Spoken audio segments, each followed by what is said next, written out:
Армысыздар ардақты ағайын, бүгін сіздермен ипотекалық дәрігер Рүстем, менің YouTube каналыма қош келдіңіздер. Бүгінгі тақырып 30% алғашқы жарнамен отбасы банкі арқылы қалай баспаналы болуға болады. Шымкент қаласы.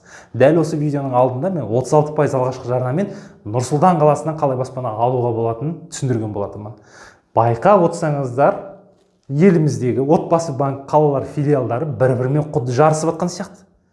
Кеше Нұр-Сұлтан қаласында 36% басталған, бүгін Шымкент қаласында 30%, ертең Алматы қаласы шығуы мүмкін 20% алғашқы жарнамен деп.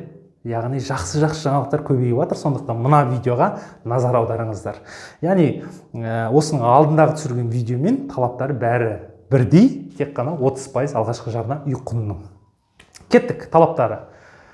30% жарна үй құнының 7%-бен беріледі, яғни процентный ставка 7%-бен. Кейін таман жаңағы опыңыз өскен кезде, депозиттің жылдық мерзімі ұлғайған кезде, 3 жыл болған кезде 3,5%-ға дейін төмендейді. Яғни дәл менің YouTube каналымда опы жайында видео бар, соны толыққанды көрсеңіздер түсінетін боласыздар. Опы білмеген опық жейді, яғни опыны білсеңіздер банкті байытпайсыздар, артық ақша қалтада қалады. Ары қаратай, Қазақстан Республикасының азаматы болу керек, жасыңыз 18-ден асқан, жұмыс жасайтын, әрине доход көрсету керек бұл жерде. Сонымен прописка мүлдем керек емес. Нұр-Сұлтанда тұрып Шымқаладан үй алуға болады, Ақтауда тұрып та Шымқаладан үй алуға болады. Яғни бұл тек қана Шымкент қаласында болып жатқан бағдарлама отбасы банк арқылы.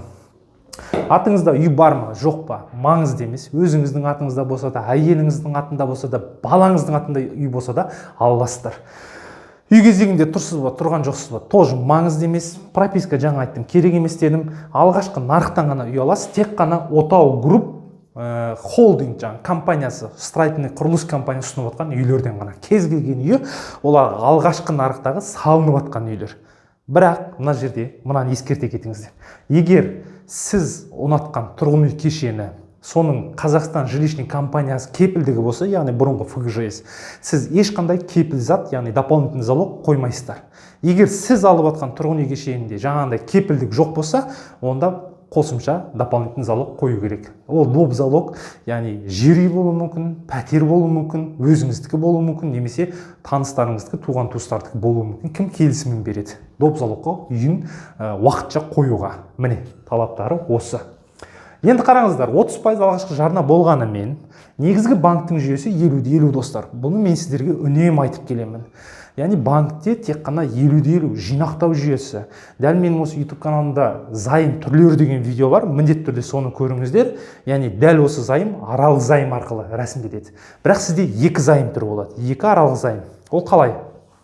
Яғни бірінші депозит, ол сіздің өзіңіздің бұрынғы депозитіңіз болуы мүмкін, немесе жаңадан ашсаңыз да болады. Онлайн уступкамен сатып алынған жаңағыдай жылдық мерзімі бар депозит болуы да мүмкін. Бұл жерде сіздерге фишка айта кетейін, жаңағыдай жылдық мерзімі үлкен, жаңағы бәленбай жыл жиналған депозитті қолдансаңыздар тиімді болады. Яғни переплатасын солай азайтуға болады. Бірінші депозитке, өзіңіздің депозитке 30% саласы үй құнының. Қазір мысал ретінде қарастырайық, үйдің бағасы 20 миллион дейік. 7%-бен алам деп атсыздар. 12 жылға зайым рәсімдеп көрейік. Яғни өзіңіздің депозитіңіз бар, сода 30% болу керек, яғни 20 миллионның 6 миллион саласыздар. Бірақ мен айттым ғой, банк жүйесі 50-50 деп. Сіз 30%-ын салғанымен сізде аржанда 20% жетпей тұр. Да? Ол кезде қайтеді, банк менеджер екінші депозит ашады.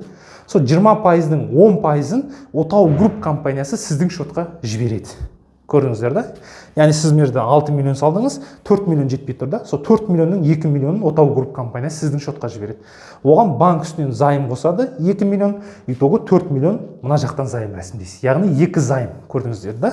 Былай айтқан кезде. Егер сіздерде ешқандай депозит жоқ болса, сіз 36 ай бойы 7%-бен төлейсіздер, ай сайынғы төлем 133 мың теңгеден болады. Примерный расчет. Өнен кейін 9 жыл бойы 4,2%-ға түседі, 127 мың 680 теңгеден. 12 жылда переплатаңыз 7 миллион 177 мың 440 теңгені құрайтын болады. 30% алғашқы жарнамен. Өте керемет. Салыстырмалы түрде елімізде нарықта болып жатқан жаңағы льготный ипотека бар, стандартный ипотека бар. Солармен салыстырмалы түрде қарайтын болсақ, анағұрлым тиімді бағдарлама. Құрметті достар. Ең бір жаңағы минусы тек қана Шымкент қаласында ғана. Енді қараңыздар, сіздер ақпарат керек болса 300 номер отбасы банкінің колл-центр кез келген телефоннан бесплатный звонок, немесе Отау групп компаниясының колл-центр телефоннан 717 қысқа нөмір терестерді звондап сұрайсыздар. Толыққанды ақпаратты осылай білуге болады. Құрметті достар, бағдарлама осы. қолданыңыздар. Дәл осының алдыңғы видеода мен 36% Нұр-Сұлтан қаласынан қалай үй алуға болатынын соны көрсеткен болатынмын. Оны да көріңіздер. Енді болашақта Алматы қаласында 20%-бен болып қалса керемет болушы еді. Яғни қазір көріп тұрсыздар ғой да, бір жарыс болып жатқан сияқты ғой, әр қаланың өзінің бір отбасы банк филиалдары. Сондықтан міне жақсылық, жағымды жаңалықтар осы. Болашақта тағы да бағдарламалар болса, сіздерге толыққан түсіндіріп көрсетіп беретін боламын. Тақырып ұнаса лайктарыңызды аямаңыздар, каналға жазылуды ұмытпаңыздар. Подписканы басып қойсаңыздар. Келесі тақырыпта кездескенше сау, саламат болыңыздар.